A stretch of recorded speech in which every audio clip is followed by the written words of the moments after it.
Olá, cursistas, bem-vindo ao nosso módulo de Patrimônio Cultural e Museus, Educação Socioambiental no Museu de História Natural Casa Dom Aquino. Bom, caros amigos, nós vamos falar um pouco sobre essa relação que a Casa Dom Aquino tem com a natureza. Vou recitar aqui um pequeno verso para vocês, onde ele se chama assim, A Casa Predestinada.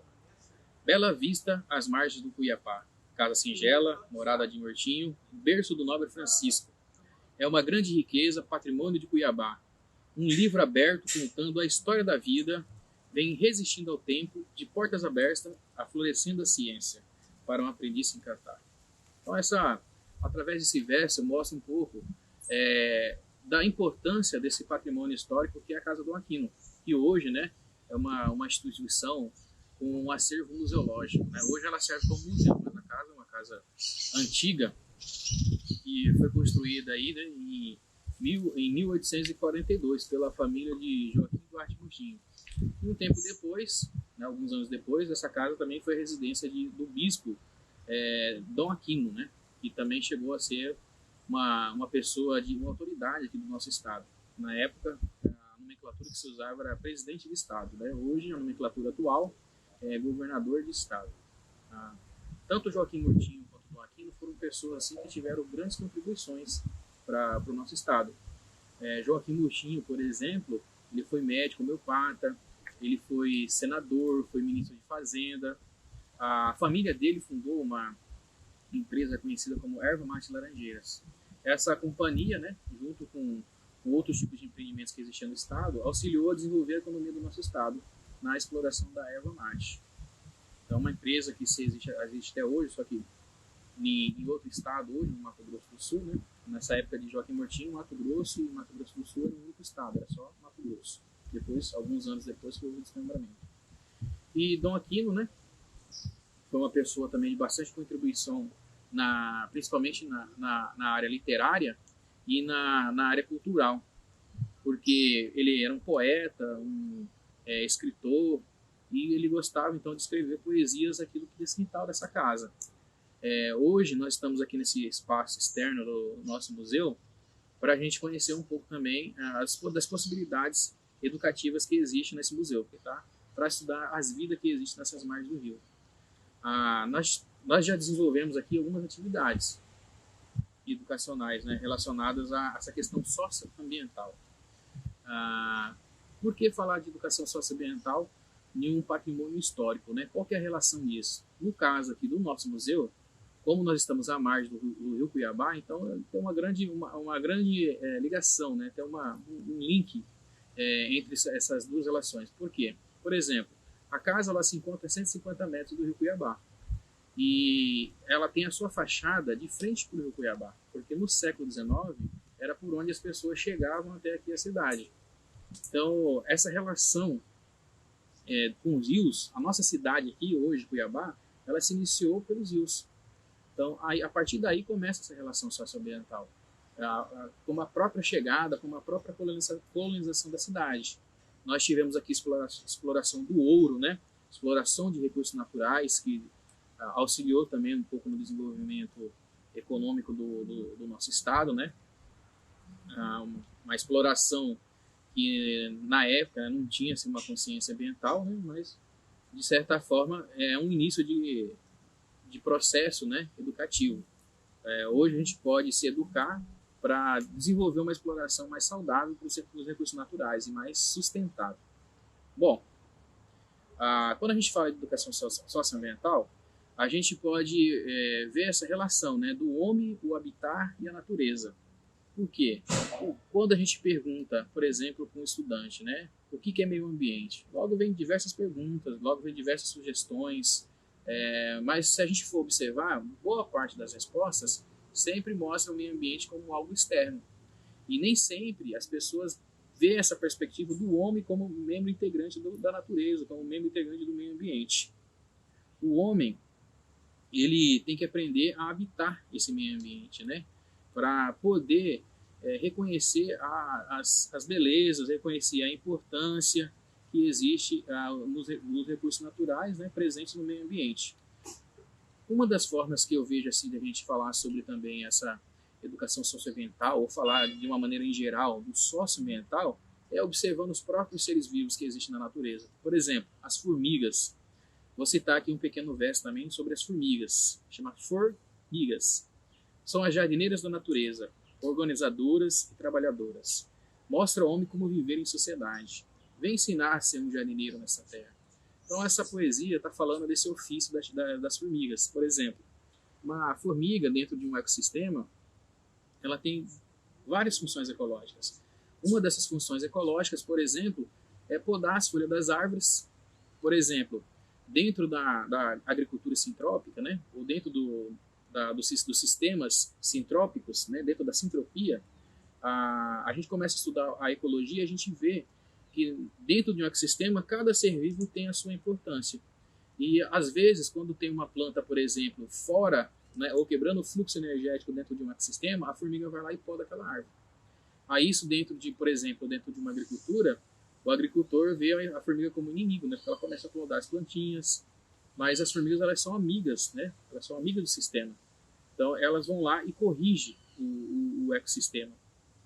E fora que elas cavam, né, os seus túneis no subsolo e acaba levando também oxigênio para o solo. E as plantas precisam de oxigênio, precisam de outros elementos químicos, né, que vêm do solo. Então as formigas têm essa função ecológica. E elas nos ensinam, né, como a lidar com a natureza. Então, sempre colocando tudo no seu devido lugar, obedecendo às leis da ordem natural, né, da natureza. O nosso museu, nós já tivemos algumas experiências socioambientais. Uma delas foi um viveiro de mudas nativas. Aqui já teve um grande, hoje não temos mais, né, esse viveiro, né, mas já tivemos aqui um viveiro que produzia aí centenas de mudas, e essas mudas elas eram distribuídas para alguns estudantes, para alguns visitantes que vinham até aqui no nosso museu. Se plantava aqui, por exemplo, a chimbuva.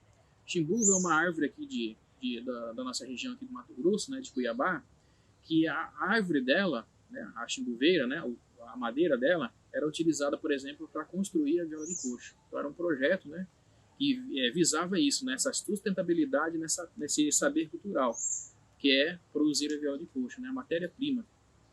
Então, quando esse projeto surgiu, ele tinha essa finalidade.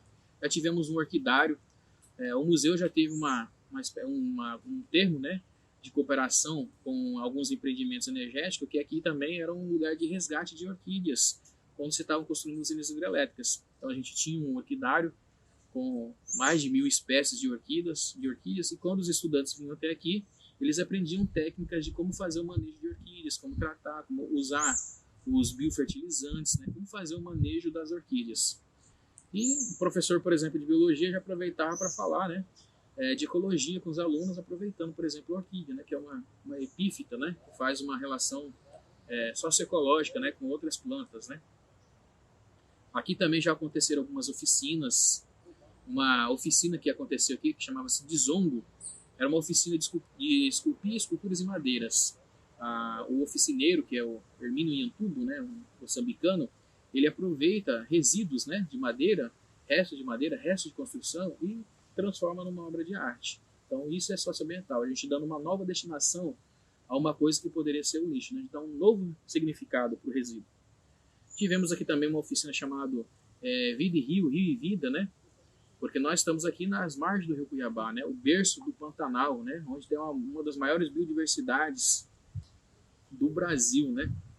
E essa oficina ela visava essa questão socioambiental também, mostrar para a gente, né, de que maneira que a gente se relaciona com os recursos naturais que existem no nosso estado. E um desses maiores recursos naturais que existe é a água, né?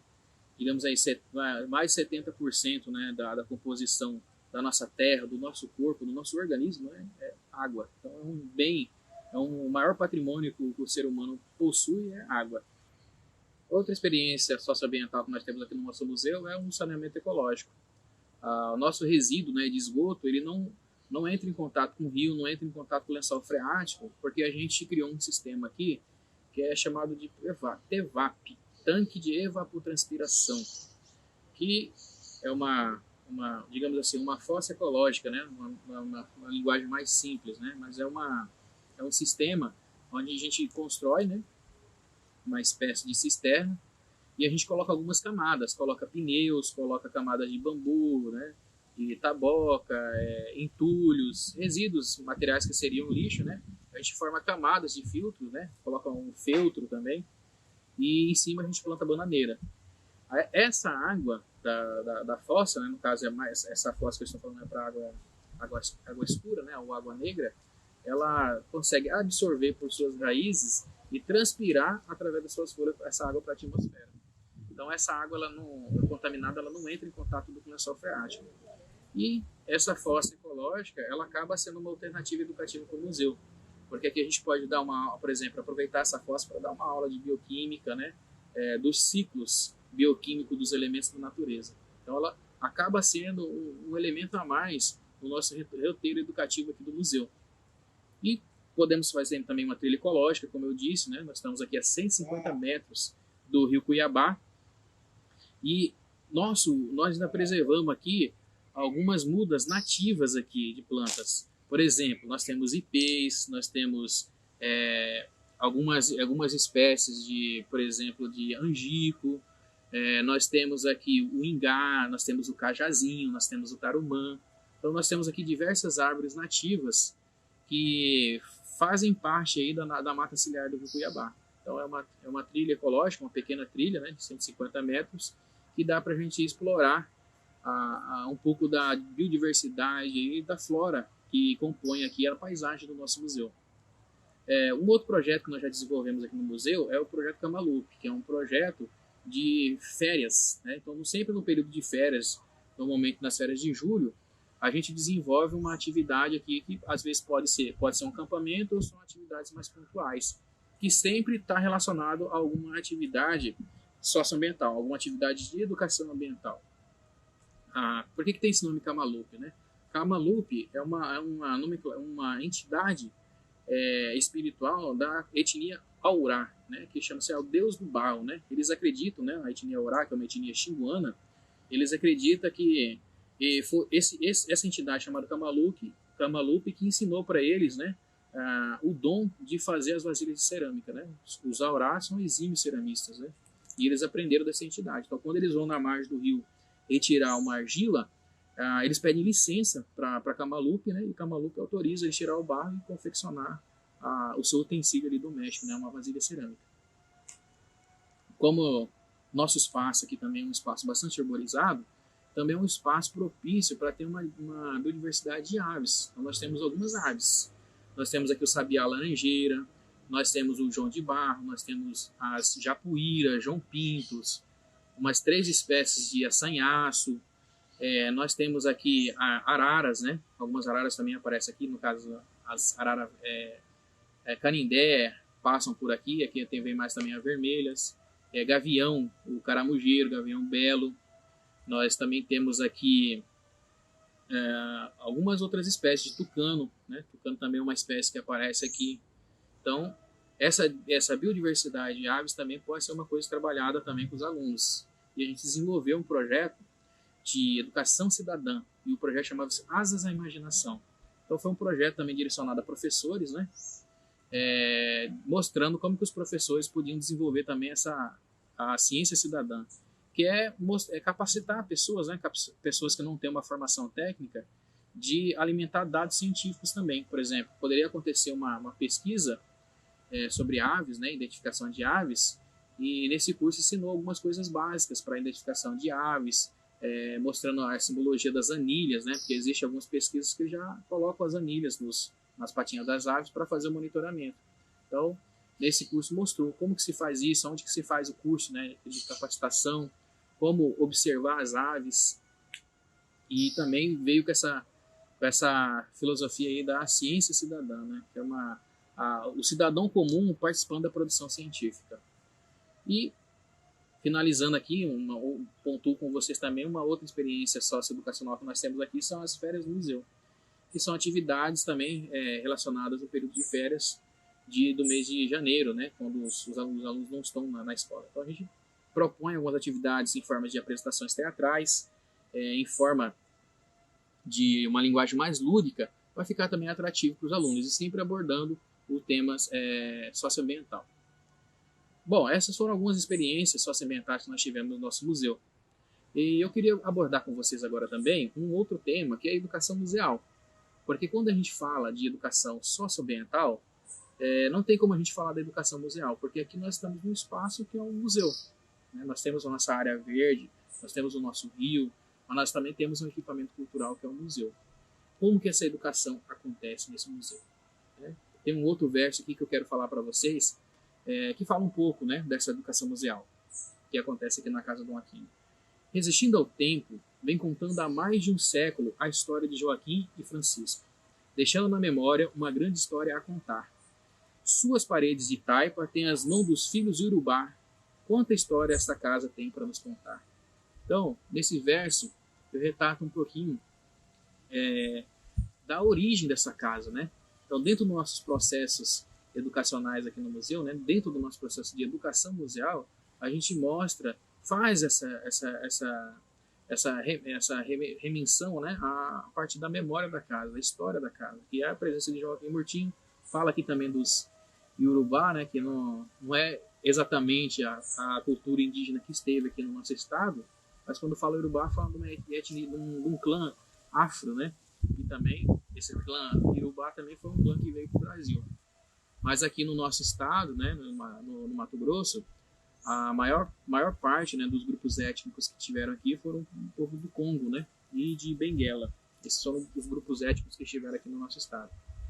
Então, a educação museal, ela também tem essa finalidade de mostrar a valorização histórica, né, do nosso estado. Por exemplo, dentro do nosso papel de educação social, educação socioambiental, a gente também pode falar do papel da educação social. Por exemplo, quando um visitante vem ao museu, nós fazemos assim, a seguinte indagação para ele. Será que existe descendentes de escravos no nosso estado?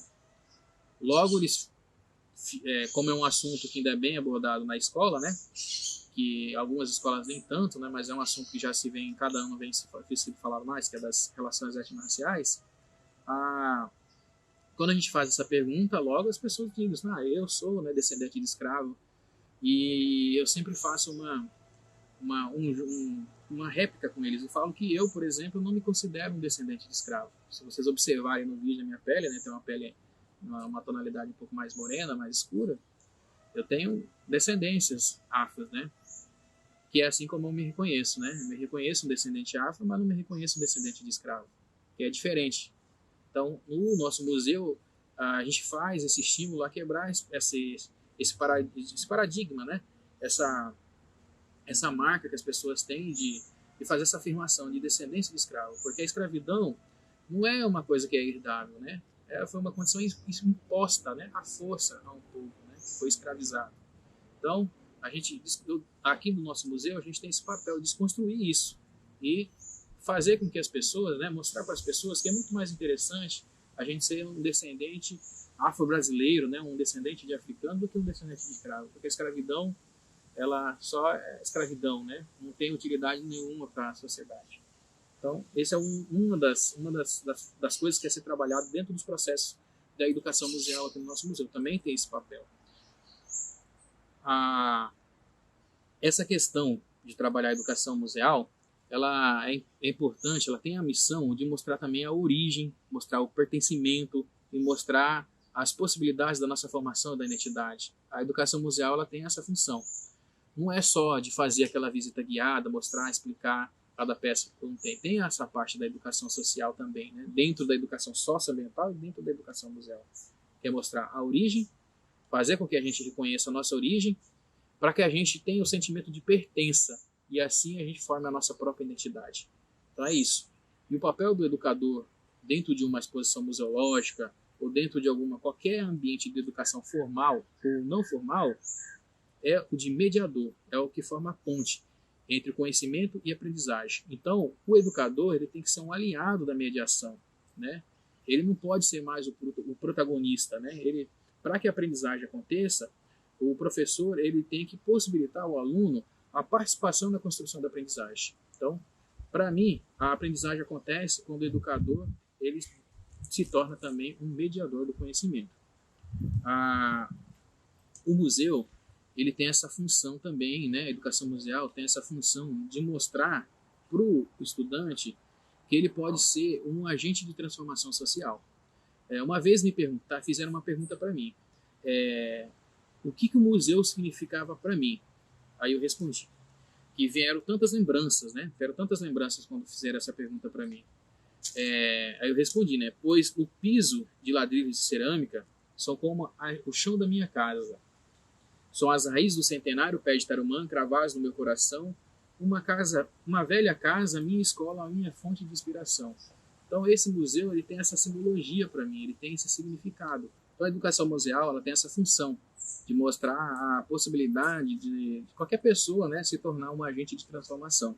Não só a educação museal, mas a educação socioambiental também ela tem essa função. Então unindo essas duas, digamos assim, esses dois campos, né, da educação, né, que é tudo a educação, né, ela tem o objetivo principal dessas duas áreas é possibilitar a formação de cidadãos agentes, né, ativistas, né, não ativista assim, ativista de radical, né, mas ativista de participante, de mostrar que ele também pode ser uma pessoa participante na construção de cidadania na nossa sociedade. Agora, quando a gente fala de educação, como que essa educação ela está sendo feita hoje em sala de aula, ou como que ela está sendo feita hoje dentro da própria educação museal, né?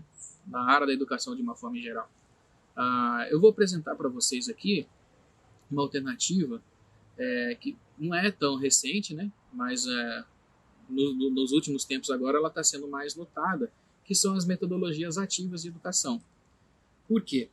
Às vezes a gente fica ali, né, por exemplo, dando uma aula e não ocorre uma interatividade dos alunos, né? Os alunos estão hoje, a classe educativa hoje está muito sinestésica. Então não é qualquer coisa, não é qualquer aula que prende a atenção dos alunos para eles quererem, né, aprender alguma coisa. E eu vejo um apoio, eu vejo assim, um auxílio no processo do educador através das metodologias ativas. Por quê? As metodologias ativas, elas trabalham essa questão da comunicação. Então, eu preciso fazer uma reflexão de como é que eu estou me comunicando com o meu aluno, como é que está acontecendo essa comunicação, como que está acontecendo a resiliência. Os alunos estão sendo participantes, estão sendo resistentes, eles colaboram com a aprendizagem, eles têm responsabilidades, eles possuem empatia. Então, as metodologias ativas, elas visam isso: comunicação, resiliência, colaboração, responsabilidade e empatia. Agora, como produzir tudo isso, né? Na apostila do curso, se vocês acompanharem lá, eu sugeri ali algumas atividades que eu utilizei para ser trabalhado com alunos, que eu usei, no caso, o formulário do Google Drive, né? O Google Formulários. E lá eu propus uma atividade. Por exemplo, nós estamos passando por uma época agora, que é a época da pandemia do Covid-19, e os museus estão fechados. Como que eu posso desenvolver uma aula abordando o tema museu se os museus estão fechados? Então aí que entra também, de repente, as ferramentas digitais. Então eu utilizei uma ferramenta digital para fazer uma exposição, né? Nessa ferramenta que vocês vão acompanhar lá no nosso material didático, ela faz uma viagem pelo museu, explanando um pouco sobre o museu.